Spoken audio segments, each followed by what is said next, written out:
Welcome to the Manders Mindset podcast. Here you'll find both monologue and interviews of entrepreneurs, coaches, healers, and a variety of other people, where your host Amanda Russo will discuss her own mindset and perspective and her guest mindset and perspective on the world around us. Manders and her guests will help explain to you how shifting your mindset will shift your life. Welcome back to Manders Mindset, where we explore the power of shifting your mindset to shift your life. I'm your host, Amanda Russo, and I am so excited for today's guest. I am here today with Dr. Nona Djavid, and she is an international speaker, transformational coach, and the author of Elevate Your Life, where she shares her 7 pillars for personal transformation. With a doctorate in chiropractic and a background in neurology from UC Berkeley, she blends science with mindset and energetics. She is the creator of the 1 week month lifestyle and the founder of part-time $1 million business, empowering high achievers to build freedom-based businesses. Dr. Nona has been featured in Forbes, Huffington Post, NBC News, and more. And she speaks globally about entrepreneurship, mindset, and personal mastery. And I'm so excited to speak with her today. Thanks so much for joining me. Thank you, Amanda. I'm excited to be here. So that's an awesome bio, but who would you say Nona is at the core? The first thing that comes to my mind is I'm a mom of 2 little kids and a stepmom to a daughter. I think that's an important role that I take really seriously. But if you strip all of those roles and things that I have done, I think what's actually more important about me is the struggles that I've gone through that have allowed me to alchemize those struggles. They've presented themselves as an ingredient of an alchemy to bring me into all the things that make my bio sound really interesting. Without those roles, I'm a combination of all the things that I have experienced and the things that I've gotten to do with them. I'd love if you could take us back a little bit, take us down memory lane, tell us about your childhood, family dynamic, however deep you want to take that. Yeah, absolutely. Okay, so key things in my life that have happened. The earliest childhood memory that I have is when I was 2.5. And my mom was pregnant with a little boy. And this is not the part I remember, but when I was 2.5, my mom was pregnant. And the memory that I do have is of this anticipation and excitement of another sibling from whatever point that I understood it. And the memory that's really vivid is when my dad took me to the hospital and lifted me up behind this glass window and lifted me up, was like, oh, this is your little brother, like this crib over here. And I remember seeing a bunch of cribs. I guess it was like behind this window. I remember vividly everything that was in that scene. I remember the sounds. I remember the smell of the hospital. I have this visual of the cribs there. I remember my dad's, lifting me up. And the reason that this memory is really vivid in my memories because my brother actually passed away in the hospital and never made it home. And so this became a really tragic moment in my life, but also in obviously my parents' life. So how I related to that was when my mom was in the kitchen, I would bring her slippers, or I would bring her my toys, or I would bring her food because I was trying to make her happy because she was crying uncontrollably and out of nowhere. So I do believe looking back at this particular memory was the reason why I think I was given a healer's heart, or the struggle that I went through as I perceived my family dynamic was like, I gotta fix the things. Now, I got to fix all of these things like a lot of us healers and creators and, practitioners do. It's had its own evolution. But now as a 42-year-old, 43-year-old mom, it looks completely different. But that is when the seed was planted. And one thing I should mention is I grew up in Iran. So I moved to the United States when I was 16 years old, and I didn't speak a word of English. So this brings me to the second really pivotal moment in my life where when we lived in Iran, we were in middle class, I would say. Both my parents worked really hard. I grew up in the war until I was 7 years old. There were bombs going around, and sometimes there would be sirens, and we'd have to run into the basement, and food was rationed. And there was a lot of scarcity in that environment. But again, my parents were middle class. Things were seemingly being provided, but there was definitely a lot of scarcity for them, for even for the generation prior to them. Now, everything was fine. 16-year-old me moves to the United States with my family, and they basically sold everything that they had in Iran and their entire life savings. They bring it to the United States to sort of start a new life with new opportunities, ideally. As we arrive here, we are immediately below poverty because the money exchange, the currency, the way that it works is, okay, now it's me, my sister, and my parents, and we're in a tiny little space in not the best area of town. And I'm thrown into high school in that moment without knowing a word of English, already looking different than everybody else in my town, already feeling different. I mean, there was this need for fitting in, and then the scarcity of what we're experiencing, literally survival. And I think that was another pivotal moment in my life at 16 where I recognized I had a couple of options. I could either sink or I could learn how to swim. And so that was another moment in my life where, okay, this is a big lesson. Pack in all the scarcity that I had brought with me from Iran and getting deeper into that, I made the decision to never be in a situation where money was an issue. And again, even this concept has shifted in my entrepreneurial journey over the past couple of decades, because at the time I went on to build a really big successful business, but everything I had built was based on scarcity, anxiety, and stress, and not wanting to be in the old situation, not wanting to put myself back into where my parents were or what I experienced as a 16-year-old. And so I built this massive business, and I had 13 employees and all of these, and I checked off all these little boxes later on in life after I went to chiropractic school, went to Berkeley for my degree and graduated, and I have this great business and I'm helping a lot of people, and I have 13 employees, a child, I'd just gotten married. So all the check boxes of what the society tells you you should be doing, right? To be happy and successful. I did all of that.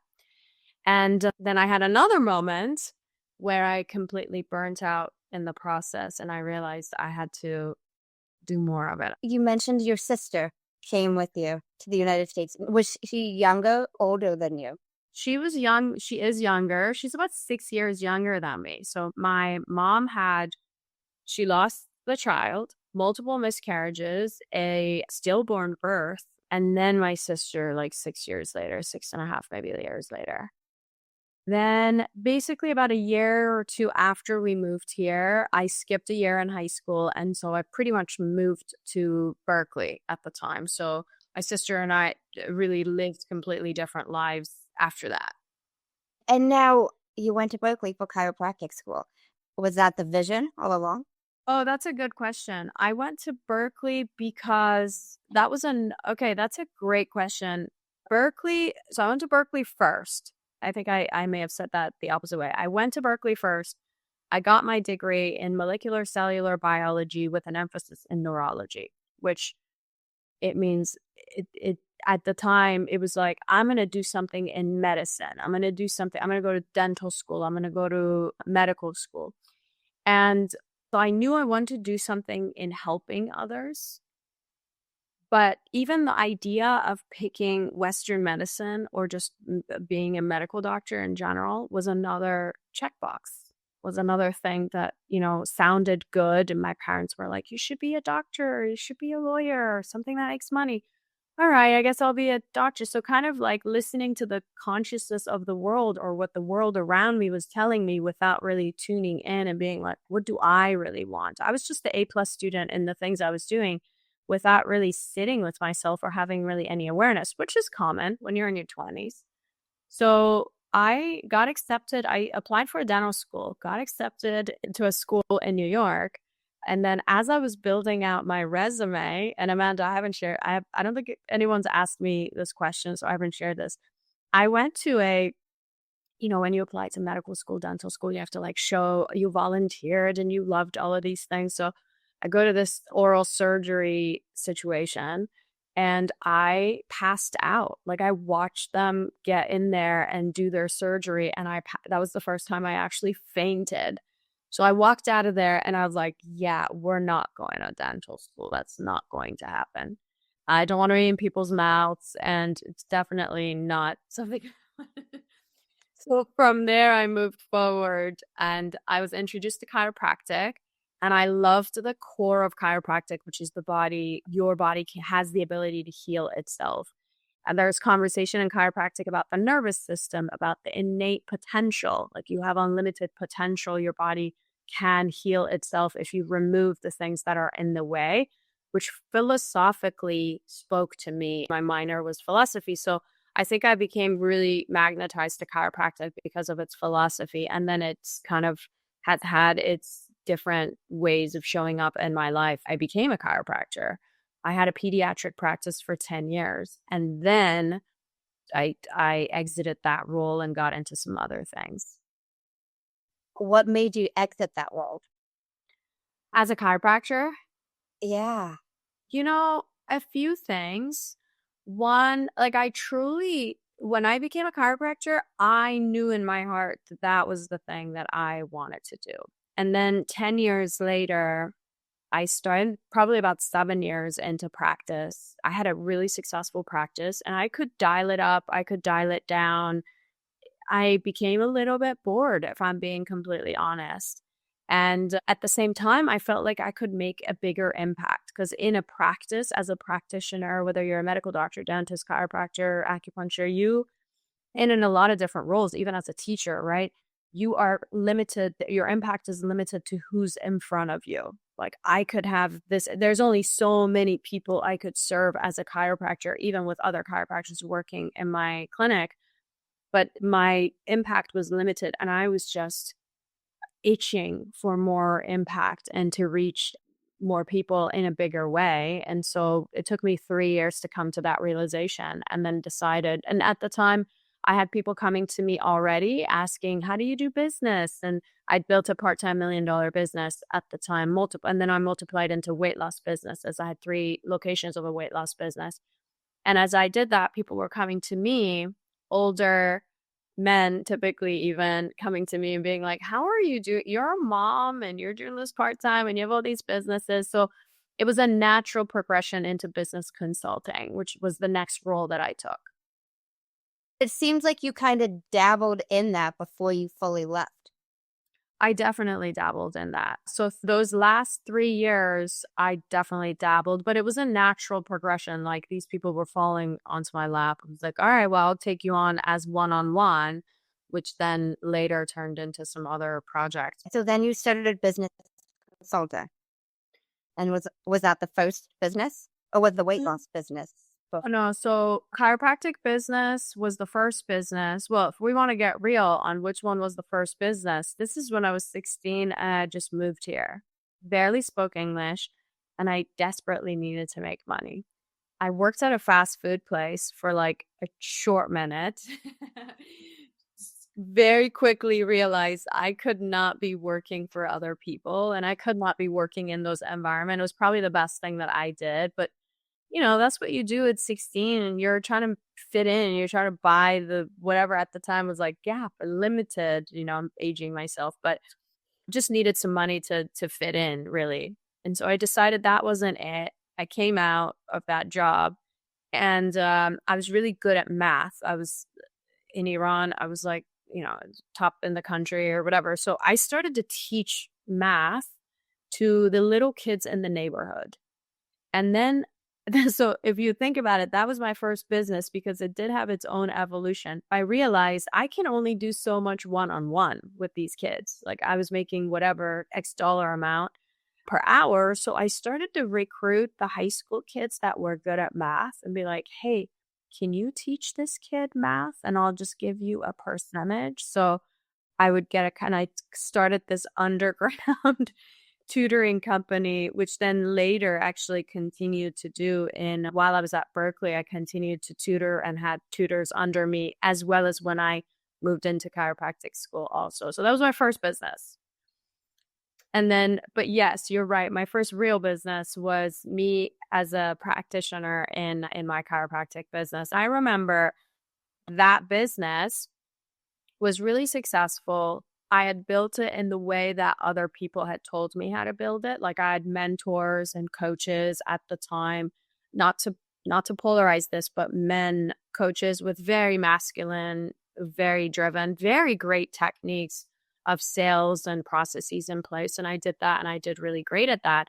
But I remember thinking, I have zero freedom in this business. I could not leave long enough to have a real vacation with my family. I could not be present with my newborn because I was thinking about business. And I'd created this hamster wheel where if I got off of it, it was going to crash. So then I had a moment where I completely burnt out and realized a lot of things in my career, my personal life, my marriage wasn't working, my business looked successful, but it really wasn't working for me and the life that I wanted and the impact that I wanted. That was early on in practice. That was about a few years into practice. Don't remember exactly. And in that moment, I made a decision to do things differently. So that was when the idea of a part-time $1 million business was born. Like, how can I collapse time? How can I create a business that generates more than what I'm generating? At the time, I think I was at 750. How can I create that business, work less, have the same or more profitability, but more importantly, the freedom to contribute, the freedom to be with my family, the freedom to travel. And that's when I switched everything around. So my business became the first part-time $1 million business in my profession. And then from there, a weight loss business, 3 locations, that went on for another 7 years. And then I exited. Have you always had this like figure it out, find a way mindset? Amanda, it sounds that way. But I think it's mixed in with the struggle, like being at the bottom of the rabbit hole. I remember this moment when I had a newborn, my first kid, and I was married and I had the successful practice. Remember, I put him down for a nap. And then I took a phone call with my business and we all went over some numbers. It was just like a very typical day I would do. I had somebody working in there with me. And then I walked myself into the closet and I shut the closet door. I shut the light and I held onto my knees and I started sobbing because I had realized everything that I had built, including my marriage, was just it just wasn't serving me. It was so tiring. I was over giving to everything in my life. And of course, as a new mom, anyone listening who has kids or watching this who has kids, there is also postpartum hormones. And I was in the right recipe for complete disaster. And I remember thinking, this does not have to be the end. And I could see for myself, if I walk out of this closet and continue doing the things that I had been doing, my future was very predictable and it wasn't going to look good at all. It would have been a wasted life. So I walked out of that closet making a decision to commit to a vision that I had for my life, which was maybe part of it was like the part-time $1 million business, tapping into other businesses, doing other things, and possibly exiting my marriage. Now, I've done all of those things in the past decade or so, but I don't want to give the impression that happened overnight. Like I walked out of the closet and I was like, oh, okay, I'll just figure it out and go, it's going to be fine. No, I think people make the most amount of change when they are at the bottom of the rabbit hole. And that's what's driven me to different places. I love how you mentioned at the bottom of the rabbit hole. I think that's so true, and a lot of us don't necessarily realize that. But I love how you mentioned, like, you wanted to have the latest stuff, you were gonna work at the fast food restaurant. You wanted this, you were willing to put in the work for whatever it was that you wanted to do.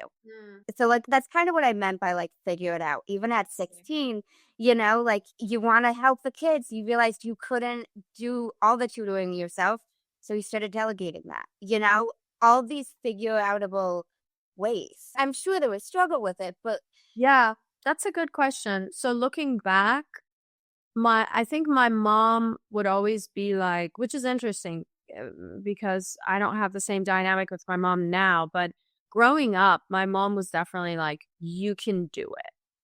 You could do it. And my dad was more felt, like I felt his support in business when I wanted to expand. He was like, here's some support. With my mom, it was more verbal of like, you can do it. You could do anything. And I think maybe that has something to do with it, of trusting myself enough that even if I fail, I'll trust myself enough to get up again and do it again, do it differently. Maybe that's where it came from. yeah, it makes sense, having the belief in you that you can do it and having somebody say that to you. Because, like, people say how kids really remember or embody those first 7 years of things that are said to them, whether it's true or not. Well, and I think it's interesting because it's not that simple either, right? Like my relationship with my mom's extremely complicated. So while she would tell me that I could do the things, there was a lot of control and possibly narcissism involved in the rest of my dynamic with my mom. But I do think some of the pieces that I experienced, I think is really both ways. I think it's both the struggle and having to figure it out. Because look, what would have happened to me if I didn't learn English in high school? I don't think I had a choice to take the back seat. I don't think when I walked into the closet, I don't think I had a choice to walk out the same way. I think I was really in a situation where I had to do things differently at the same time. And those positive influences and the negative influences driving to do differently. I get it. I'd love to transition a tad and delve down when you created the 1 week monk lifestyle system. Ooh, yeah. So I was known for the part-time $1 million business for a while. I have a mastermind where I teach business owners how to create systems in place that does that for them. And then I started to realize, Amanda, I could come into your business and I could give you a part-time, I could dial things up and down. I'm really good at business. And I could leave after a few months and you are at your, let's say, part-time $1 million or whatever your version of it is. And then I could leave, which by the way, I've done many times. And then I could leave. And then a few months later, these business owners would just self-sabotage themselves right back to where they started. So for me, it was like, wait, there's got to be a missing piece to the equation. Now, mind you, at the time, I was mainly focused on the mechanics, the strategy, the sales process, the marketing, the this and that, more like literally business consulting. But I realized soon enough that there's more to the equation. Like my mastermind members would cut out Fridays and Tuesdays and, lean out their business and make more money. But over time, stuff would happen in their lives, or they would attract situations and environments into their lives that would take them back to exactly where they were working harder and they were making the same amount of money. Everybody seemed to have this cap, this mental, energetic cap on income and on the amount of time. So I started a community called Elevate Club because I wanted to teach them how to figure out the mindset piece of it, the energetic piece of it. Because you think about people losing weight, right? Like in the United States where I live half the time, I would say 99% of people know what to do to be healthy, right? Like, okay, well, make some move around, eat healthy, don't eat the carbs and the sugars or as much, and then eat health, generally speaking. Most people, and let's take out the portion of the population who actually has a metabolic disorder. But 95% of people have that knowledge. They have the systems, the mechanics of that. And yet 70% of Americans are overweight and obese. So it doesn't have to do with knowing how to do things. It's whether you will do it. Like, what's the mindset around those kinds of things? And so I started to teach that in Elevate Club. And that became kind of a fertile ground for some of the other things I wanted to experiment. Then after I got divorced, now I had 1 week where I didn't have my kids. So this 1 week I didn't have my kids, I was like, what am I going to do? And I dabbled into different things and traveling. Then I met my fiance now. And so once we got together, then 1 week a month, we would leave our businesses and we would go somewhere. We would travel and we'd do the things. And I realized as I was taking the 1 week off, everything was getting done in those 3 weeks. I was generating the same. I was doing all the things. I was just as present with my kids, if not more. And I was doing all of these things in those 3 weeks. Then I thought, wait a second, what is happening here? Because it used to take me 4 weeks. Now it's taking me 3 weeks for doing the same exact thing. Then I thought, how can I collapse time even more? So this idea of doing things 1 week a month, like creating a business structure 1 week a month, came to me similar to what people usually relate it to as like the 4-hour work week of Tim Ferriss, right? He gives you the techniques of how to do this. I read it years and years ago. And 1 week a month is less about how you do things in your life and more about what it takes from a mindset perspective to tap into a lifestyle that's 1 week a month. Because when I talk to people and I say 1 week a month, most people's first reaction, which is not the best from a branding perspective, is like, no, I don't want to do that, right? Like, what am I going to do with all this freedom of time? Even if I could do it, I can't sit still, which is the syndrome of the entrepreneur. They're anxious, they are busy, and even people who are not in business, they have a hard time sitting down. I mean, I meet stay-at-home moms who are like, I can't sit down. Well, that's you trying to prove your worth by doing the things. You can't just sit down in silence.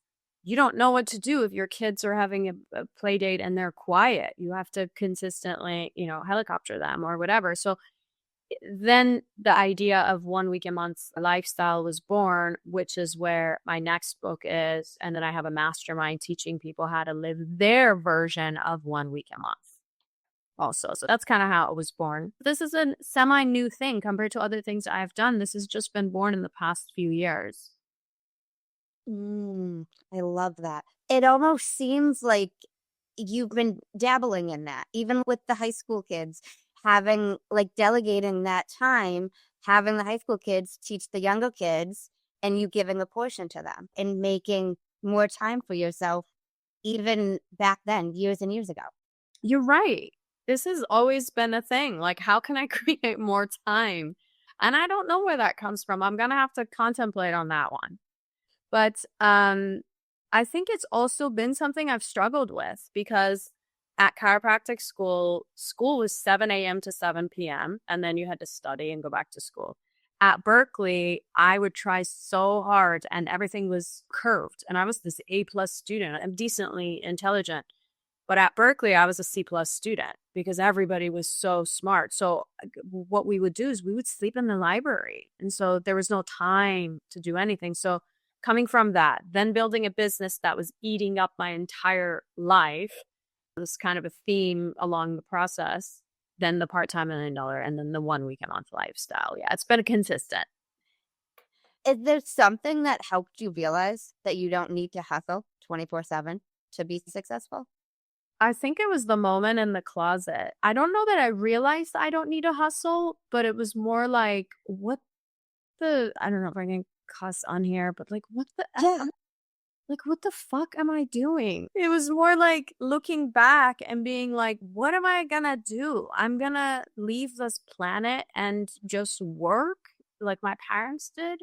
And the other recognition is I had built, up until the closet moment, I built the business based on the understandings of my parents experience, like work really hard and hustle. And then in a moment, I realized I'm actually addicted to that. There's an just like somebody else might be addicted to alcohol or drugs or social media, whatever. I'm addicted to hard work. If I don't do it, I have anxiety. So it was working because I'm addicted, I get into it, and then I'm into it, and then I get validation. People are feeling better. I'm making money. I'm providing for my family. So it was a really sick cycle. And it's not that I realized I could do it that way, but it's more that I realized, wait a second. What if I tried? What if I just tried and create something where it was part-time in that era? And what if I failed? Then at least I know I can go back to hustle. Hustle will always be there for me. That's true. You could always go back. I could always go back, and it was the worst case scenario was not so bad either. That's so true. If you can handle the worst case, why not give it a shot? Why not give it a shot? Now, you mentioned how, and I'm curious if you can elaborate on this, but you mentioned how your business success is 80% energetics and identity and only 20% strategy. Mm-hmm. Yes. So when I first started this work, when I would work with people, I would give them all the strategy, and they might have climbed up a bit, or they would climb up a lot and then they would go back. There was always this cap.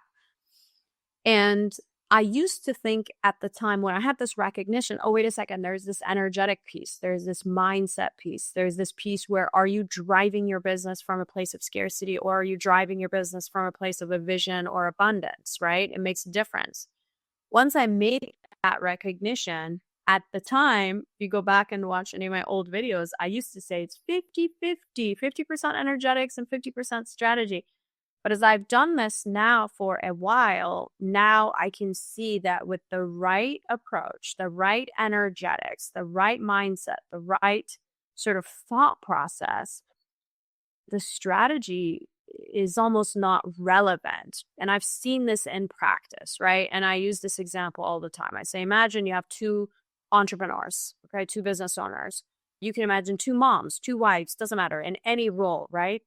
And let's say they both have the same approach, okay? Let's take the business owner. They both have the same exact approach. They're in the same business. They have the same marketing, the same systems in place, the same sales processes and everything else.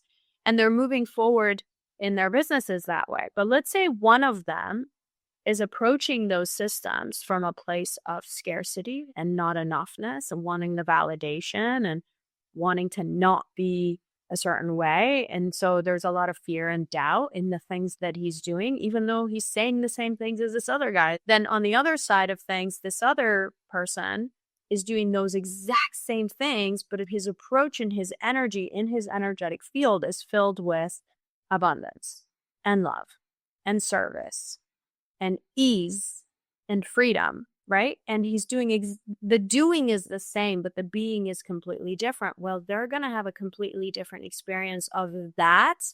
And the end result would 1,000% be different for both of those.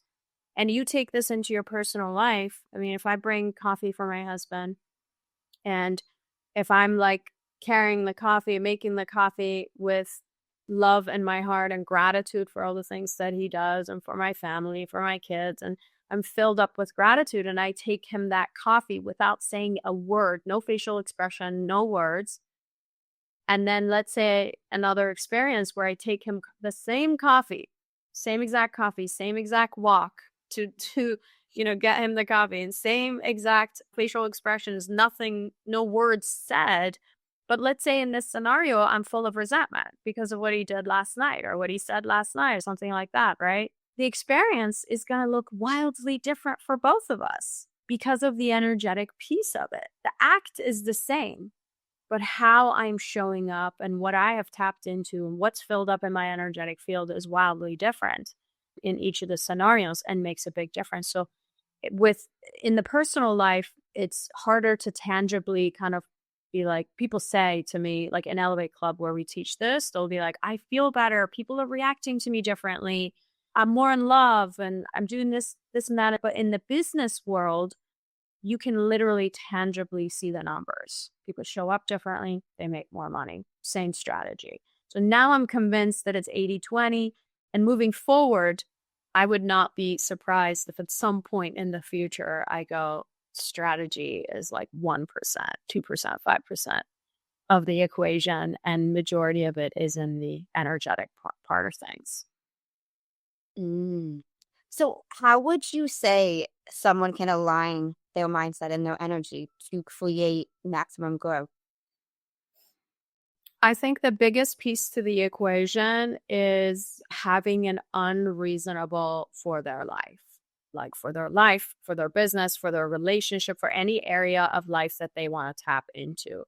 I talk about this quite often, is this idea of a quantum leap in life, right? Like you could, if I continue in this path with the same version of myself, well, my future is very predictable, just like it was when I was sitting in the closet. Now, if you move over to a whole nother parallel line of life, I could decide I'm going to be a realtor, or I could decide I'm going to do things differently. I'm going to decide I'm going to feel things differently. My future would be wildly different, right?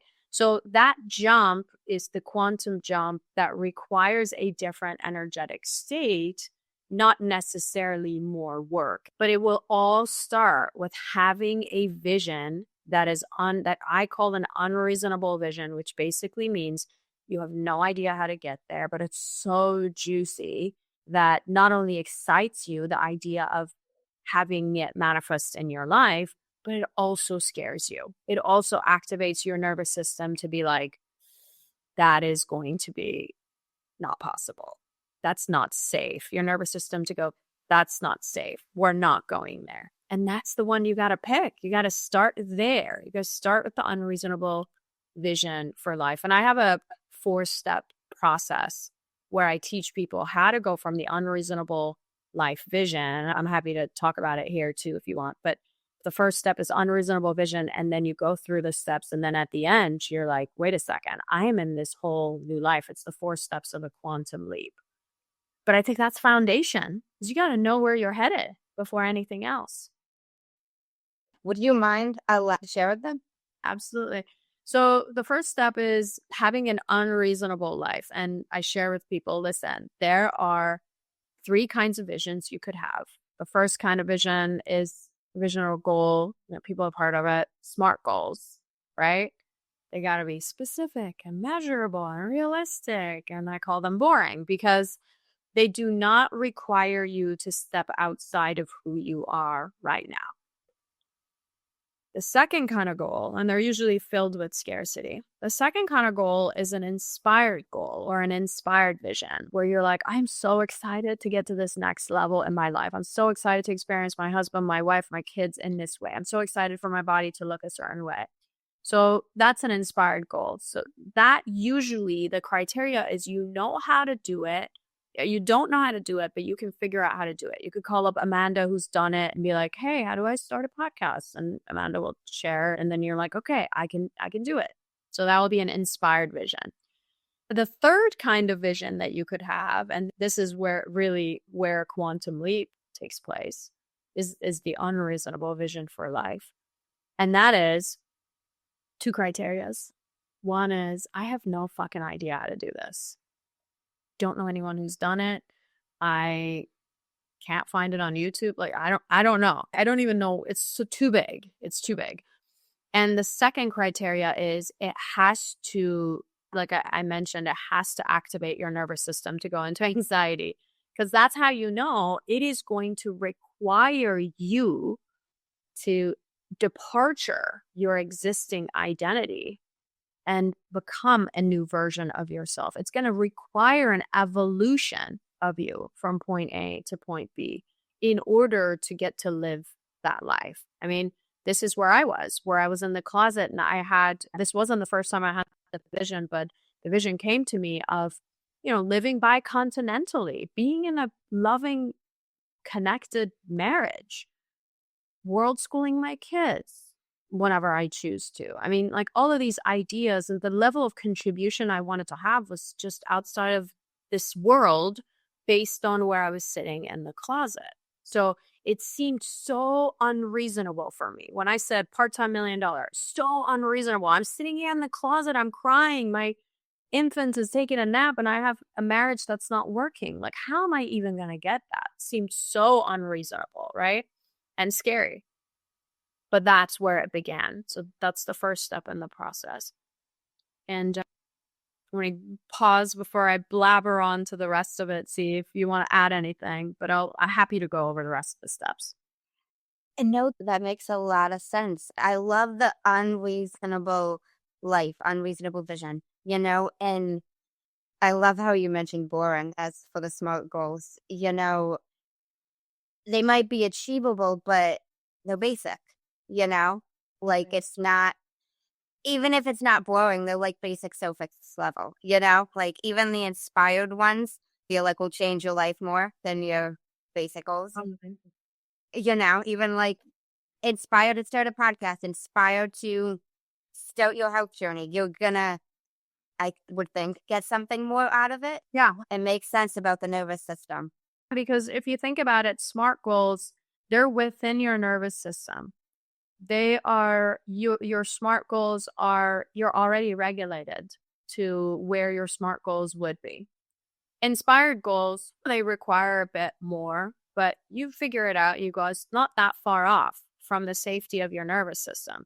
Unreasonable goals, no, girlfriend, you're going to have to put some work into yourself to become a different version of you, for which that beautiful, juicy dream life that you think and you deserve to have is available to your nervous system. It's going to require work to get there.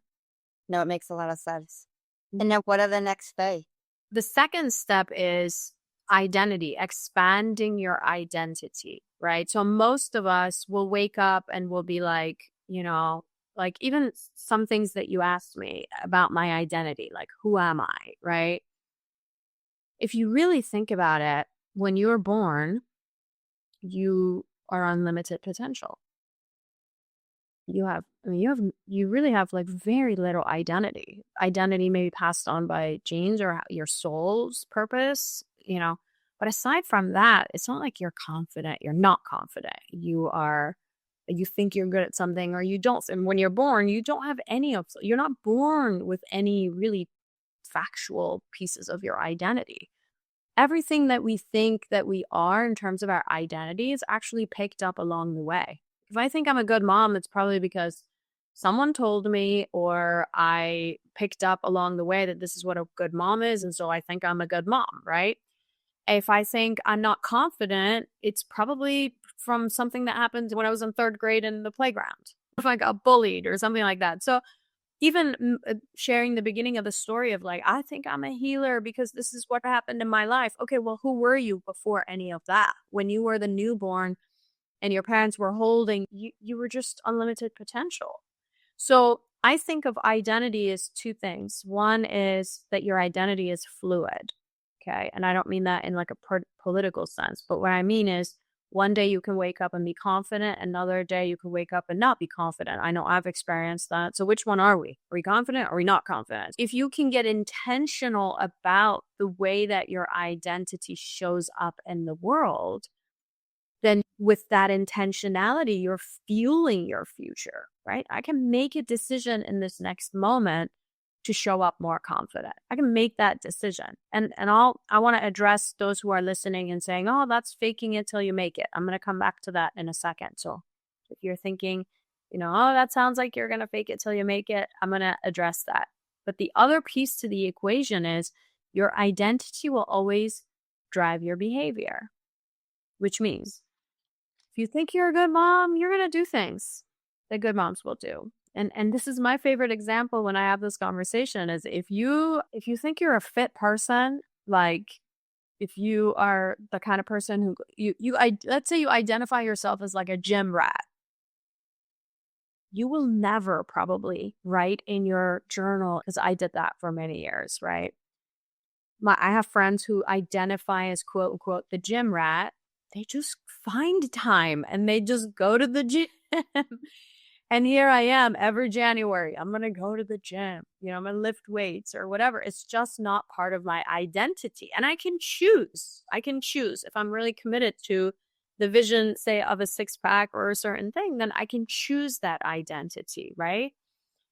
It takes work to get there, but that's the process, is expanding your understanding that your identity is driving your behavior. If you're procrastinating, if you're not doing the things, if you are in a certain kind of relationship, that's because that's how you identify. Maybe not as worthy, maybe not as worthy of your health, worthy of love, worthy of money, all of those things. So your environment that you have created, the life that you've built for yourself, the relationships that you have, they're all a reflection of your identity. Okay, well, if you want something different, you're going to have to expand your identity to the version of itself that has access to something different. So if I've done step 1 properly, which is having an unreasonable vision, then in step 2, I'm going to define the identity pieces, the traits, the behavior, the thought process, the habits of the next version of myself that has access and is in alignment with the next level of life, with the unreasonable vision that I've set for myself. Now, let's talk about those who are like, well, that sounds like you're just going to wake up and you're going to fake confident yourself into things, right? So my answer to that is, whatever limitations you have right now that are holding you back from that unreasonable dream life, which, by the way, you deserve. Whatever limitations you have that are holding you back, those are fake. That's the real fake. That's the fake stuff that you got to let go of. So you not being enough, not being deserving, not being good enough at something, being the procrastinator, being bad at this, whatever, those are what's fake. You tapping into the future identity, future version of yourself, especially if your unreasonable vision is authentic, you picked it out, you're like, this is my heart's desire, then that's what's real. That's the most real thing that you could do, is expressing more of your potential that is going to get you to that next level of whatever you want to experience in life. So that's the second step, expanded identity. Get into the third? Got it. So the third step in the process is embodiment. So it's a little bit of an expansion of the second step. Is basically, how can I show up today and embody the next version of myself? How can I show up today and tune into abundance, into confidence, into love, into joy, into gratitude, even though maybe my reality right now is stress, anxiety, and scarcity, or overwhelm, or any of those negative emotions? How can I show up now that I've defined who I need to be and how I need to show up in step 2? How can I tune into that? And that's really simple. It's just the practice of a muscle. Because you know what we're addicted to and what we have more practice in? Stressed out, not enough, overwhelmed, anxiety, all the things, which is why we end up overworked and underpaid and underappreciated and overgiving. So when you're in that situation, you have to recognize that that's the old addiction. You're addicted to those emotions. Fast forward, if I have to unhook from those emotions and hook onto and learn how to be addicted to the joyful emotions, and that's just the practice of embodiment, whether it's, and there are different ways to do it, meditation, visualization. I teach all of these things inside of the Elevate Club coaching container. Then we have the fourth step in the process. The fourth step in the process is unreasonable action. So this is where there's 3 kinds of actions. If you've been listening and taking notes, these 3 kinds of actions, they actually go hand in hand with 3 kinds of visions that we discussed in step 1. So the first kind of action is going to be scarcity-based actions. Taking action because you're afraid. Working harder because you're afraid you're going to lose your job. You're working harder because you're afraid you didn't have a good month in your business. You're overgiving in your relationship because you're afraid you're going to lose their love. So those are fear-based. They give you a different experience of life, even though the doing is the same, might be the same. The second kinds of actions are going to be inspired actions. Oh, I'm excited to do this thing. And obviously, as you mentioned so gracefully, they're so much better than scarcity actions and scarcity visions. But they do not require you to quantum leap. The third kind of action, and this is why you have to do the steps in order, and this is why I have a 90-minute training on this, because it's not as simple as I maybe make it sound. But by the time you get to the fourth step, you already have an unreasonable vision. You already defined the identity. You already embodied it. You already practiced it at least a little bit. Now it's time to take unreasonable actions. Those unreasonable actions are going to look like the kinds of actions that the identity of you, that the version of you sitting in the closet, your version of the closet, the identity of you right now sitting here listening or watching this podcast definitely would not take. But you know who would take those actions? The version of you that's already living your unreasonable life. And so those are the kinds of actions that are going to quantum leap you to that next level. I love how you phrased it as unreasonable. I love that. It's like something you wouldn't think to do. I had a mentor years ago, and at first I didn't fully understand the phrase, but more and more I've been understanding what it meant. But he made the comment to me about you've got to put yourself in the arena, even if you don't know what you're going to say. Just put yourself in the arena. Show up there. You don't have to have all the answers. You'll figure it out as you go. And that unreasonable action, if it doesn't have to make sense, it can scare the crap out of you. Do it. Yes. And I want to say that unreasonable action is only unreasonable for the version of you here that's afraid to step into the arena. But it's actually very reasonable for the next version of you that's already living the life of her dreams, right? That version of you would step into the arena with confidence. It would not even second guess herself, right? So you have to train yourself to continuously take the kinds of actions that the next version of you would be taking. It's so true. I love how you were to explain this, like simplified, kind of. I get that I'm sure it's much more complicated, but you really explained it well that I could grasp. So Thank you. I appreciate that. Yeah, of course. This is what my life's work has been about, even before I recognized that there are these 4 steps. I mean, these 4 steps came about when I was in the moments of struggle, not in this structure. I didn't understand what the steps were. I recognized them way later. But looking back, Amanda, every time I have quantum leaped and I've gotten to the next level from where I was, every single time I've done the same 4 steps, whether I knew it or I didn't know it. Just kind of stepped into it unreasonably. Wow. What would you say are some of the biggest limiting beliefs that you've noticed in entrepreneurs that hold them back from really stepping to that next level? I'm not enough. I think that's the underlying limiting, the foundational one, but it shows up as I have to work hard to make money. It shows up as I have to hustle to show my worth. I think those are really big ones. I'm not loved, which basically makes us show up in an inauthentic way in our businesses. Or I'm seeking love, I'm seeking validation, which comes from I'm not loved. I think those are big foundational ones. I'm not enough, and I'm not loved. We're all living life trying to prove ourselves and prove that we are enough. And I think that's enough.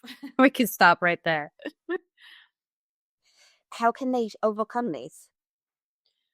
I think, okay, so there's 2 ways to approach this, right? So I could be like, oh, look, Amanda, this is what happened when I was a kid, and my mom did this, and my dad did this, and I can identify fully with that story. And then I could go to therapy, and this is nothing against therapy. I highly suggest people get therapy. I've gotten therapy when I was going through divorce as well. And So, but we can look into and be like, what did your mom say? And then what happened when you were a child? And what do you remember? And just kind of giving a ton of energy to what created the limiting belief systems, right? What created the scarcity or whatever the case might be. Or this is my favorite way of doing it, is to look and go, what's my unreasonable vision for my life? Like, and this from a nervous system perspective actually makes more sense, because if I can give the energy to this, if I can say yes to my vision and my new identity and my new embodiment every single day, I can find an opportunity, a moment to show up as the next version of myself. If I can do that more than I do this, going back to the old and giving energy to the not enoughness, over time, your nervous system will prune. But I think pruning is when you cut the things that are not working, right? You cut the old leaves, and now there's opportunity from that elimination process, because you cut it out. There's opportunity for actually more growth. So I think whether entrepreneurship or in motherhood or any role, fatherhood, any role that you have, giving more of your energy to where you are headed and less of your energy to who you have been and your limitations and why they're there, is going to make that quantum leap happen to overcome those limitations. I don't think it's a one-stop situation, like one time and then you're done. I think this is a lifetime of work. It's not a one and done. Get that. I'm curious if you can share with us like some of the daily habits that you personally engage with that help you live the successful life that you live in. Yeah, I have 2 non-negotiables, maybe 3 non-negotiables. One of them is just so routine that I don't even consider a non-negotiable, but because it just happens. But the 2 non-negotiables, one is when I teach my students how to do the step 1, which is creating and building an unreasonable vision. First of all, most people fail right there. I don't know what I want, and they just identify with that. I don't know. I'm the person that doesn't know what I want, so I can stay small. So it took a while for me to put my unreasonable vision together. So I sat there, worked on it years and years, and it continues to evolve in the process as well. But that's something that I have typed up in my phone, also in the Google Doc, also in different paper version, my journal version. So one of my non-negotiables and habits is to read and feel through that. So I read the next version of myself, of my life story, of what, as if the wish is already fulfilled and I'm already living that life. So I read through that. That's one non-negotiable. Then I have a second non-negotiable, some version of a meditation. So it might be a short gratitude thing. It might be an hour and a 15-minute meditation. It doesn't matter, whatever I'm kind of in the mood for or have time for. So those are my 2 non-negotiables. Another really good habit that I have built over the years is in the mornings asking myself 2 questions. What do you want to experience today? So when I first wake up and my fiance and I have kind of this conversation, what do we want to experience? This is on daily basis, but also if you're stepping into some kind of an arena, or if you have an event coming up, or if I'm coming on this podcast, what do I want to experience with Amanda, right? So first question, what do I want to experience today on this trip, on this vacation, on the stage, whatever. And the second question is, what needs to die? What needs to die? So what parts of me do I need to let go of? What do I need to eliminate today? What parts of my characteristics need to not show up? Maybe the part of me that might be insecure or procrastinates or not enough. And it's just, somebody asked me, I was at my retreat and someone was like, well, how can you do that? Because you can't just eliminate unworthiness in a question or in a day if you're choosing. And it's not so much about being like, today I'm going to not be unworthy and I'm going to get rid of that one. It's more just the intentionality of being like, that is gotta go. And then you might say that every single day to yourself. I'm going to let go of being a procrastinator every single day. You're just bringing awareness to the fact that that needs to die in order for what I want to experience to unfold. Because otherwise, you're just doing the same thing over and over and over again. And we all know what that's called. Right. I love those two questions that you ask yourself every day. And that's so fascinating to me about the what do you want? I'm a breathwork facilitator. And when I got certified in breathwork, we actually had to do this exercise with a partner. And we went back and forth and we asked each other, what do you want? And we couldn't say, I don't know, whatever the answer was, like whatever came to mind.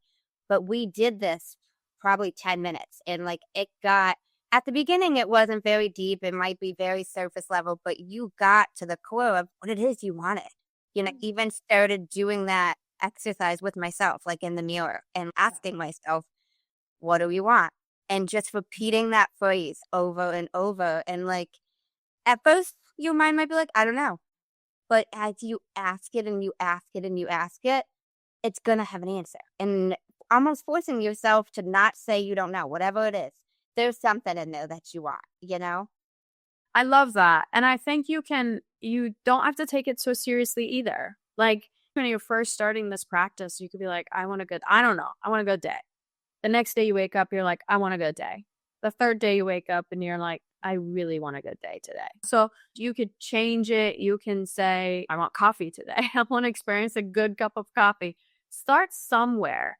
And I think this practice, I took when I was going through a divorce process, there was a lot that unfolded because I recognized I had been doing things, even in my business, I've been doing things that I was told by other people. I would sit down at dinner with my ex-husband and I wouldn't sit down and look at the menu and be like, what would I want today? I'd lost that inner voice, if you would, because I'd been over giving and over processing in my marriage. I was in a position where I had to.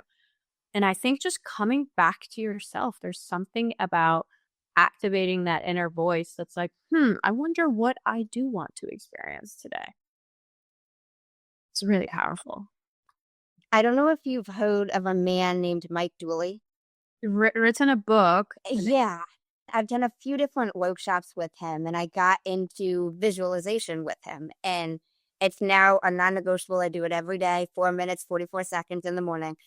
And something that he mentioned, like so many people don't know what to visualize, don't know what they want. And it really stuck with me because he was like, even if you just visualize yourself super joyful, you don't have to know where you are. You're so happy in this experience. And visualize that. It doesn't have to be in a certain place. It doesn't have to be doing a certain thing. Just you're super joyful, saying that over and over again. And that'll help you figure out over time what it is you want. Yeah. And I think by doing a visualization like that from a nervous system perspective, now your nervous system has experienced joy that maybe your body and your brain and your nervous system is afraid to feel, right? Because the other shoe will drop or whatever. So it's allowing your nervous system to feel the joy, which basically means you're continuing to prune, right? If I can get into joy, no matter what, there's no visualization of like, I'm in the park or I'm with my partner, or I'm with my, no, just joy by itself. You're giving that, you're gifting that to your nervous system. And eventually what's not joy will prune and will drop. I love that. Now, if anybody listening to us is struggling, they're feeling stuck, either in their business, their life in general, what's one powerful action step they can take to start their transformation? I think sitting down with yourself and jotting down, I know I'm going to sound like on repeat with this, but I've done this work from not just personal, but also with thousands of people.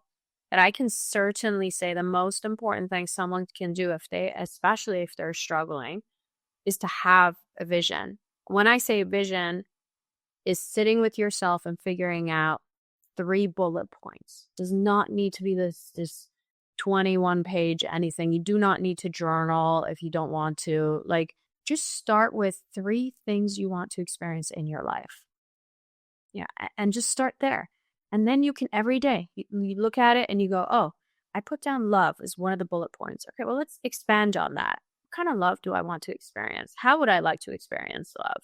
What would that feel like? What would that look like? What am I hearing in this situation? Involve your senses. But listen, you don't have to do any of that. Just start with those 3 bullet points of the things you want to experience. And for some other people, it might look like, no, I have a vision. Well, if you have that, then commit to it. Say yes to the vision every single time instead of how am I going to get there or feeding into the fear and the doubt. That might hold you back. Thank you so much. Have you heard of a man named Jay Shetty? I just on Instagram, I don't really know of his work or anything.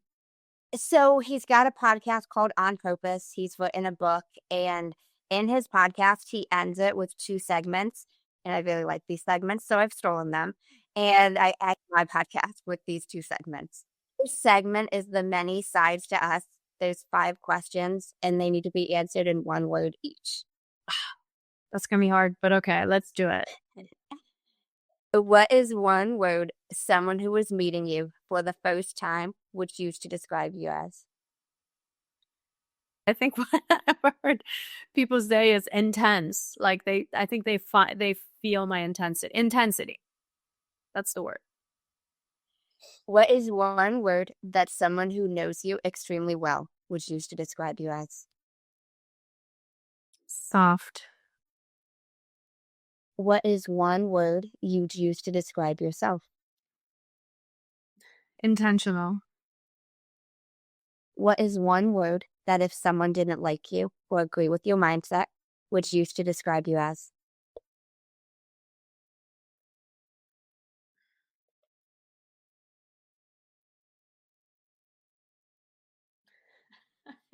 Intense. These are good. What is 1 word that you're trying to embody right now? Fun. Second segment is the final 5, and these can be answered in a sentence. What is the best advice you've heard or received? Trust yourself. Why is that the best? Because in it is embedded trusting that things are going to be okay. And I would rather subscribe to that than the anxiety and the fear. What is the worst advice you've heard or received? Any version of you have to do it this particular way. There's no other way. There's always a third door. I like that. There's always a third door. What is something that you used to value that you no longer value? Something I used to value that I no longer value. I used to, I think it's a redefining of a value, but I used to think that I used to define being healthy as if I went to the gym all the time and if I ate super healthy all the time and if I took my vitamins and drank my water and all those things. And it's not that I don't value health, but my definition of health has shifted into doing the things that I love doing. Now it's like yoga and walking and being happy and doing my meditations. Mm. If you could describe what you would want your legacy to be as if someone was reading it, what would you want it to say? I would want them to say that I've made a dent in the universe, and specifically I have woken up somebody's, it could just be one person, but ideally a lot of people's unlimited potential. If you could create 1 law in the world that everyone had to follow, what would it be? And I want to know why. A law that everyone would have to follow. I think treating others the way that you would want to be treated would make the world a better place. I'm sure that's somebody else's law, but that sounds like a good one. I'll borrow.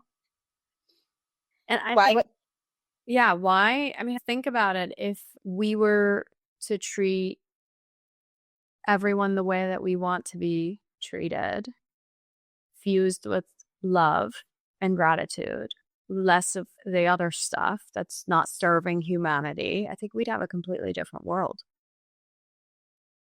Thank you so much for speaking with me. I really appreciate it. Thank you, Amanda. My pleasure. I hope it was valuable.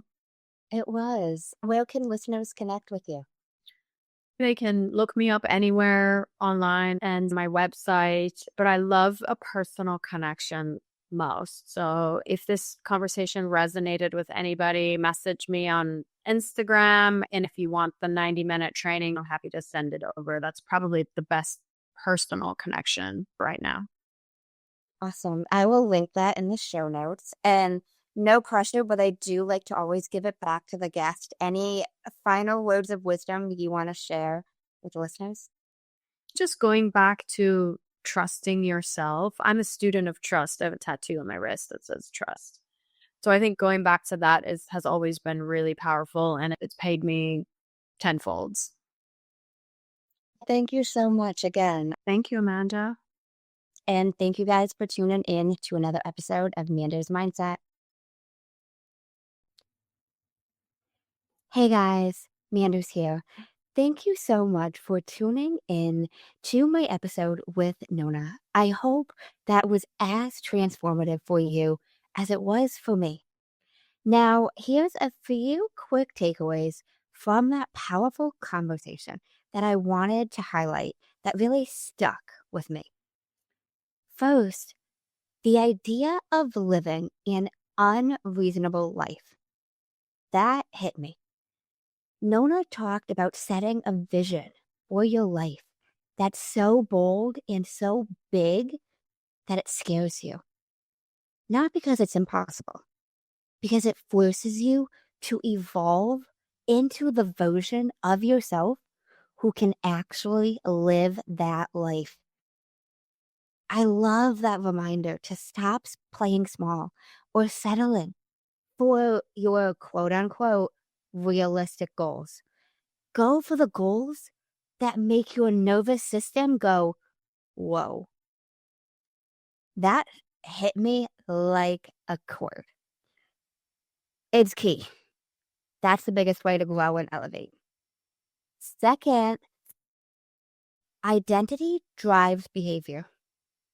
If you think you're the type of person who procrastinates or always struggles, guess what? You will act that out. But you can choose to shift. Who do you want to be? I'm going to ask you again. Who do you want?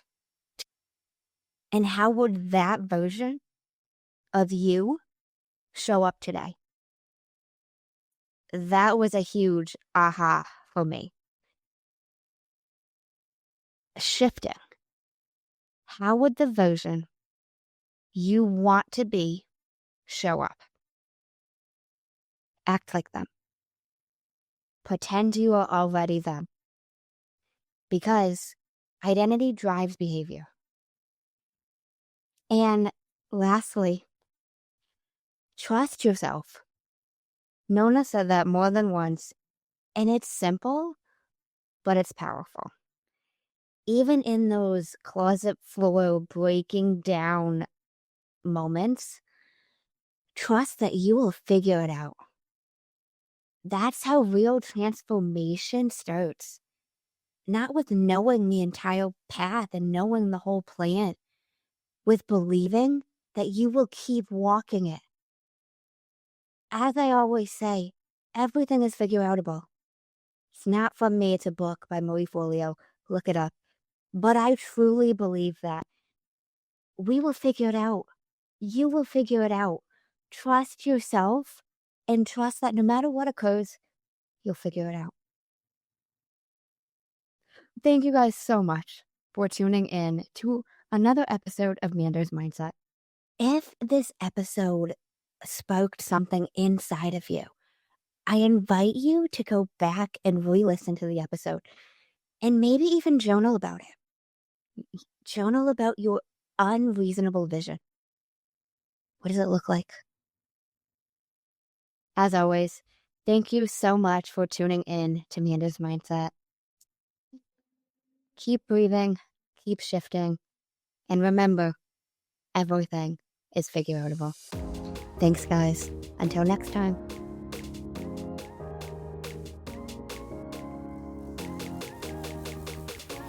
In case no one told you today, I'm proud of you. I'm rooting for you. And you got this. As always, if you enjoyed the show, I would really appreciate it if you would leave me a 5-star rating, leave a review, and share it with anyone you think would benefit from this. And don't forget, you are only one mindset shift away from shifting your life. Thanks, guys. Until next time.